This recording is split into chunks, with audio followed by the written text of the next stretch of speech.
নমস্কাৰ বন্ধু-বান্ধৱী, welcome to Suchitra ACS. আজি আমি ডিছকাছ কৰিম আসাম ছেকশ্যনৰ কিছুমান ইম্পৰ্টেণ্ট টপিক্স, যিখিনি APSC CC আৰু অসমত হৈ থকা বিভিন্ন ধৰণৰ এক্সামিনেশ্যনৰ কাৰণে বহুত বেছি important.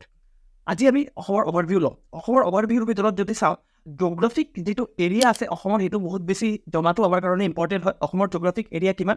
78,438 square kilometre is our geographic area, যিটো আপোনালোকে ইউৰোপৰ এটা কাণ্ট্ৰি আয়াৰলেণ্ড আৰু এটা কাণ্ট্ৰি হৈছে অষ্ট্ৰিয়াৰ লগত কম্পেয়াৰ কৰিব পাৰে। মানে আমাৰ যিটো অসম হয়, অসম এটা কাণ্ট্ৰি, দুটা মানে কাণ্ট্ৰিৰ সমান হয়।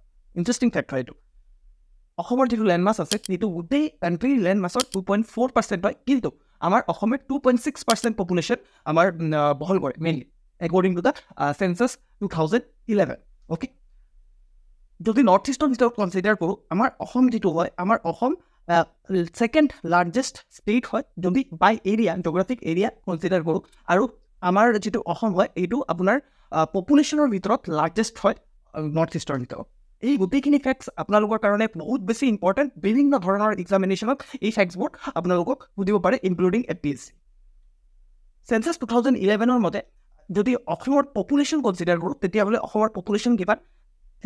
312.05 লাখ আমাৰ পপুলেশ্যন হয়। তো আপোনালোকে মনত ৰাখিব যে 312 লাখ আমাৰ পপুলেশ্যন অসমৰ হয়, একৰ্ডিং টু দ্য চেঞ্চাছ 2011। আপোনালোকে ভাবিছে চাগে ছাৰ চেঞ্চাছ 2011 কেলৈ কৈ আছে? বিকজ চেঞ্চাছ 2011 আমাৰ ওচৰত লেটেষ্ট আছে, আৰু তাৰে ভিতৰত যদি আমি মেইল পপুলেশ্যন চাওঁ, তেতিয়াহ'লে 159.39 লাখ মেইল পপুলেশ্যন আৰু ফিমেল পপুলেশ্যন 152.66 লাখ হৈছে ফিমেল পপুলেশ্যন। আপোনালোকে এপ্ৰক্সিমেটলি মনত ৰাখিব লাগে, 159 লাখ আমাৰ মেইল পপুলেশ্যন আছে, যিটো ফিমেল পপুলেশ্যনতকৈ অলপ বেছি হয়, আৰু 152 লাখ আমাৰ ফিমেল পপুলেশ্যন আছে অসমত।